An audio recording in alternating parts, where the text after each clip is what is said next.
Shalom, I'm Dr. Dina Dye with Foundations in Torah, and you have joined me for our series called Days of the Bones.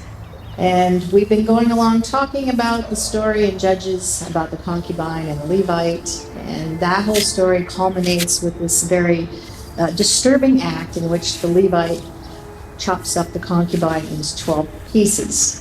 It is an allegory. It's like a midrashic story. We can fill in the gaps, but it's not meant to be taken literally. The cultural context is important, and we've been laying out the groundwork for these many programs to talk about the cultural context surrounding this particular story and who some of the players represent. Because in this story, we don't have anybody given a name. There's not a specific person in this narrative, but each one symbolizes or is a metaphor for something or a people group in particular. I left off last time talking about the doorway. So we saw that in the Zakan's home, or he's the elder, and I know it's usually in your English translations will say old man, which is a terrible translation because it doesn't even give you any, like some old guy just sort of appears out of nowhere. But the concept of the Zakan, or the elder, is communicating something to us about the temple, and it tells us that he came from his work in the field.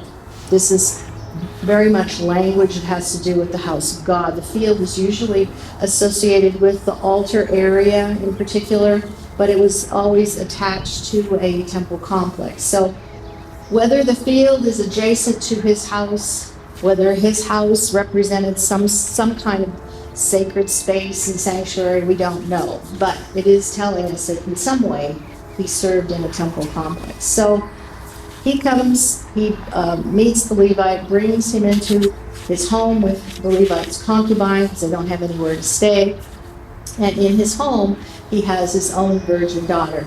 And I've mentioned a number of times that the virgin daughter, virgin daughter of Zion, is a metaphor for Jerusalem and the temple. They're basically one and the same. So she's thrown out, she's ravaged by the Benjamites all night, and then in the morning, it tells us that it's dawn is breaking, and the master, who's the Levite, opens the door and steps out, and there's this woman lying in the doorway with her hand on the threshold. And I've suggested in the past, when you read it in the English, you don't see that, but in the Hebrew it tells us that she has touched the threshold. So the threshold was a place, we have something called the covenant threshold.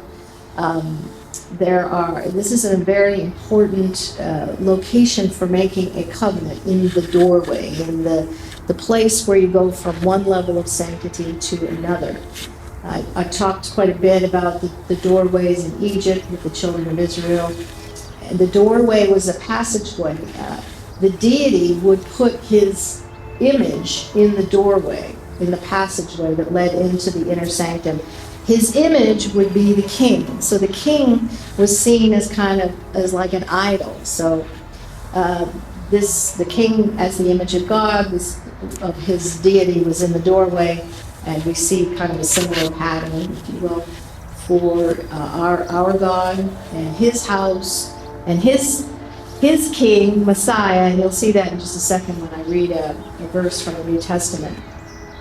But that was where you went from a lower level of sanctity to a higher level, or from death to life, as you crossed over this threshold. And we talked about the children of Israel coming up out of Egypt, crossing through the sea. The sea was actually a picture of a threshold. When they came into the land with Joshua, they crossed over the Jordan. That's another threshold. So there's these thresholds all around the land, because the land was identified as sacred space. The land was seen as a temple construct, and so they left the nations or wherever and came into the land. It was also a pattern and a metaphor for what we call heaven. So when they entered in. So doorways and passageways and thresholds and all these things were very important. In the ancient world, to make a covenant, an animal was slaughtered in the doorway, and the blood dripped into the depression. We see that in ancient Egypt, and the blood would run down, so that it would cover all four sides. And the doorway was a picture of the altar. The altar was always set outside the actual temple building. And so one had to stop there first, take care of business before entering into the temple building. Of course, that was the domain of the priests serving and mediating and doing the offerings, often on behalf of the children of Israel or the men of Israel or whatever. We talked about an inscription. All these in the ancient world, there was always an inscription in the doorway. And so we can see today that inscription is the same word as mezuzah. And the mezuzah, the Jewish people put the mezuzah in their doorway, and the name of God is on the outside, and inside it we have the Shema, Hear, O Israel, the Lord our God. The Lord is one, King language for God who would restore the heaven and earth and rule and reign over the entire cosmos. So again, that is in the doorway. We talked last time as well about the first temple, for example, having the pillars out front, the Temple of Solomon, the two pillars, Boaz and Yachin. And so those were representative of an inscription, if you will. In the doorway, when you made a covenant, you would erect some kind of stone or pillar as a witness to that covenant relationship, that agreement. So there's a covenant exchange here, and now you became a citizen when you made that covenant within the confines of this other realm. And that realm allowed you to enter and across and be protected by that covenant. So inside that sacred space was protection and provision. The gate, in some sense, stood for the whole temple itself, the threshold again being the altar, and the inscription meaning that you were under the covenant protection of the deity. Again, we talked about in ancient Israel, the blood being applied to all four sides, because all four sides represented an altar. We have four sides of the altar, and that blood had to be splashed in those on all sides. So Israel was commanded then to dedicate their doorways, their gates, to God. And again, they're very significant places. And you can read for yourself Exodus chapter 12, 7, taking the blood and applying, etc. The name of God we talked about being inscribed in the door because he was the guardian of the house.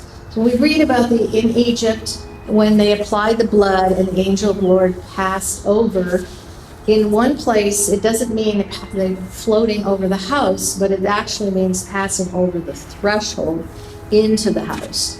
And that's the place, that's why they were protected, because they had a covenant, they were made a covenant agreement with a covenant meal in their doorway, and the king, who was the representative of the God, protected them. It leaves a promise of protection in that covenant relationship. So that's why this passing over the threshold. We see a threshold.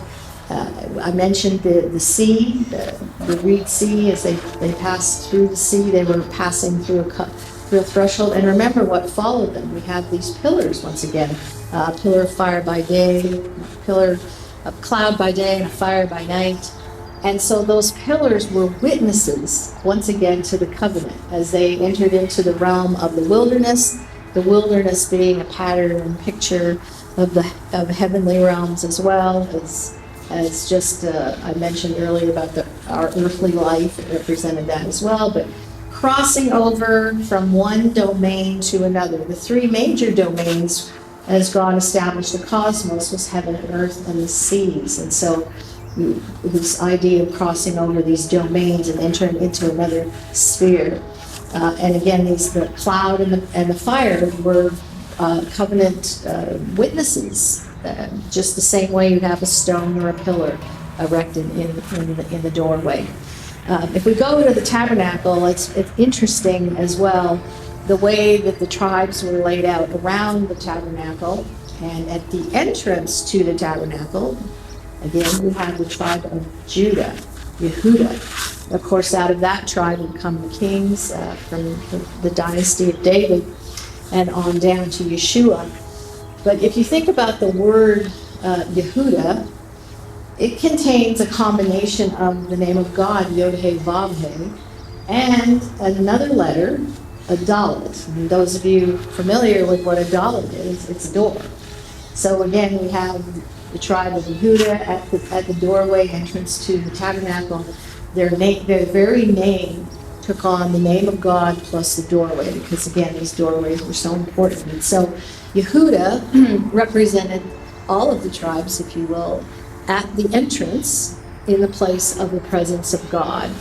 And again, we can find that in Numbers 2:3, that where they were in front of the Mishkan. Now, in light of all of that, hopefully what Yeshua's words will now make sense, because of course he is the king, the representative of our God, Yod-Heh, Vav-Heh, and he is the image of God. And where does he go? He is in the doorway, because you have to have a covenant agreement with him before you can enter in. And he says in John 10:9, I am the door of the sheep. If someone would enter through me, he will be saved, he will be protected, he will be delivered, and he will enter and he will go out and he will find pasture.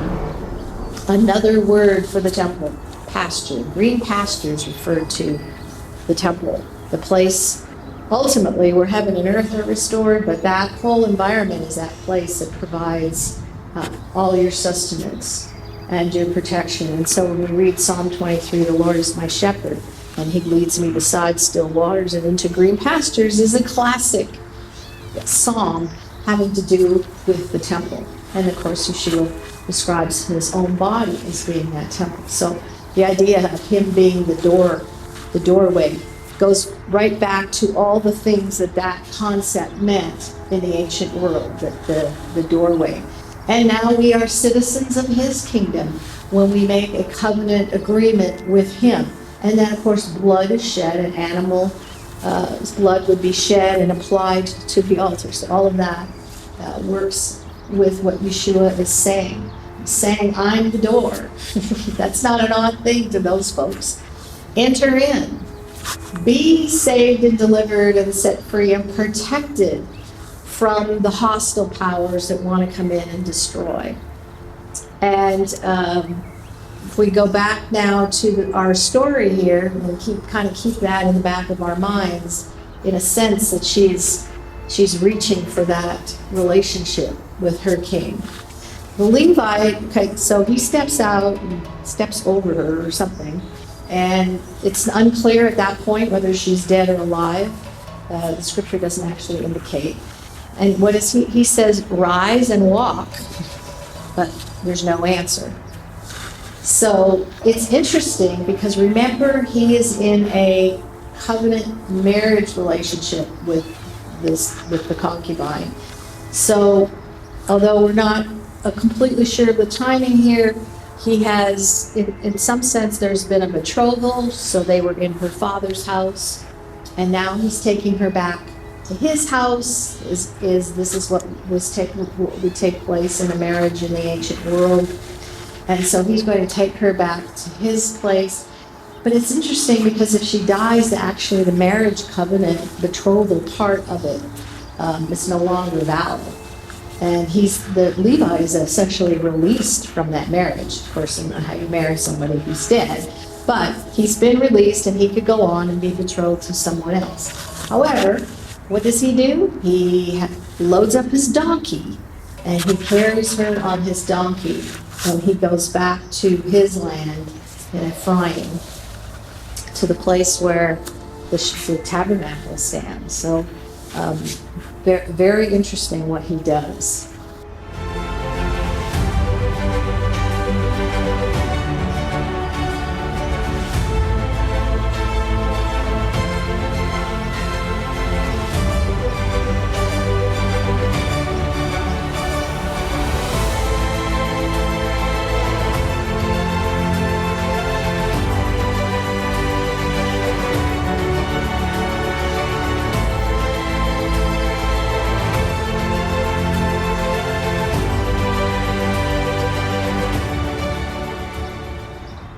So he carries her back on the donkey back to Shiloh.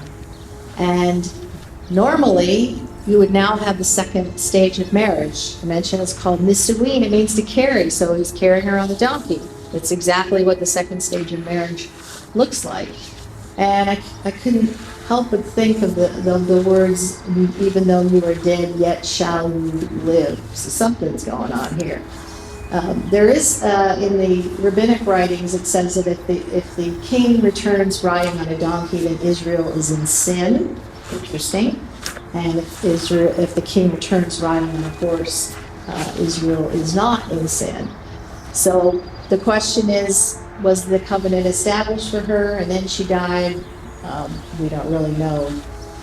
Covenants were sealed by the severing of an animal, so that's an important part.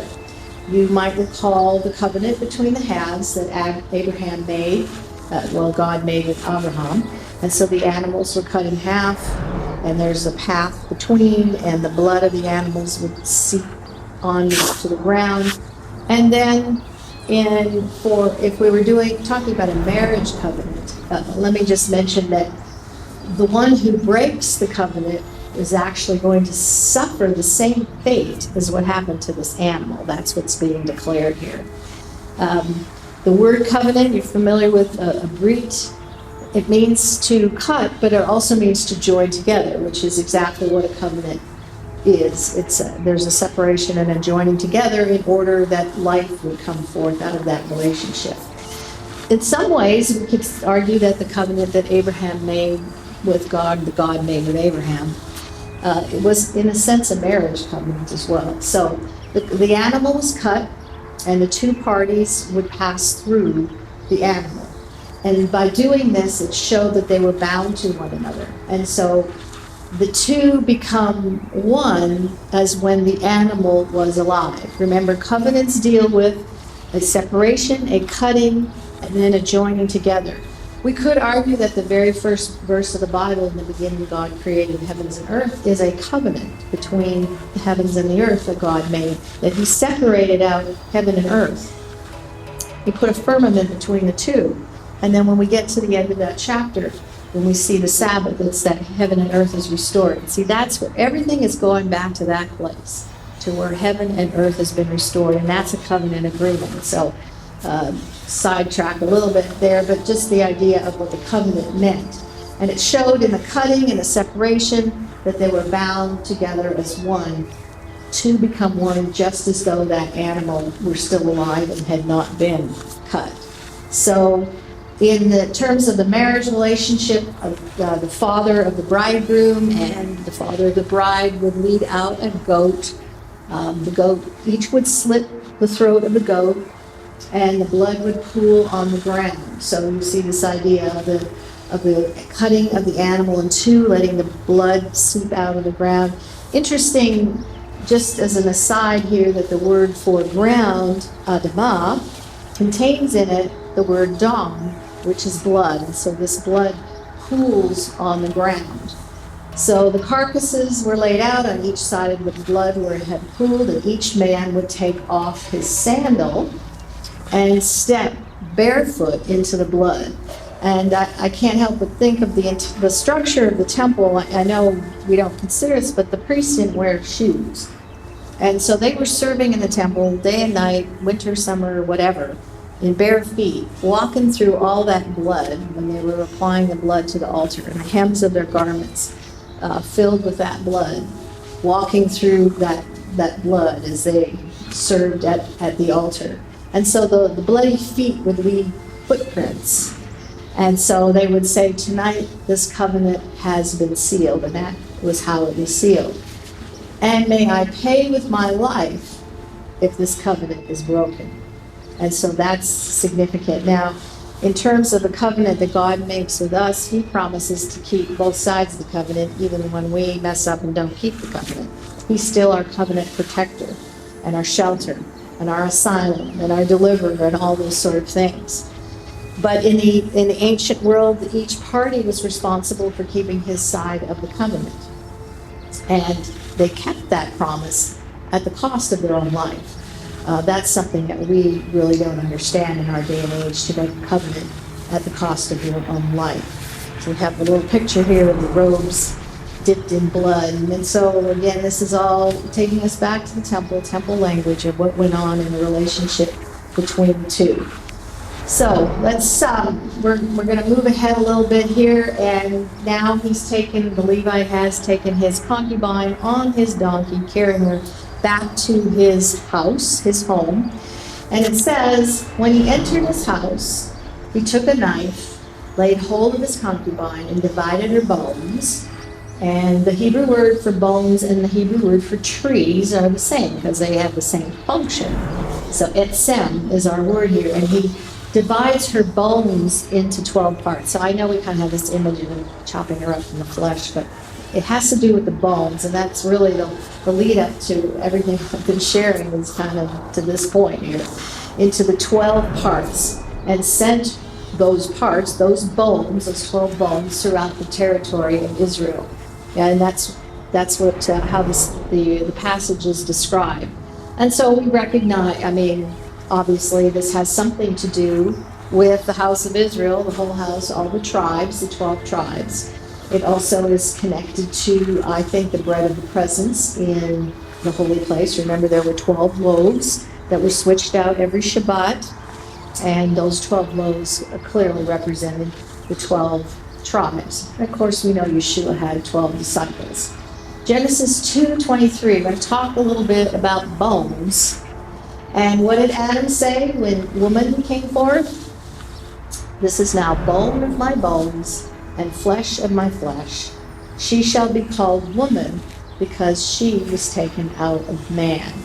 And so it is bones, if you will, that builds up the house, covered with flesh. This is really language of the tabernacle. So if you talk about the tabernacle and how it was constructed, and the beams that were used to construct it were speaking of bones. That was how a building was framed, constructed out of the bones or the trees, and then covered with the skins, which represents the flesh. So the woman and the tabernacle are actually synonymous terms.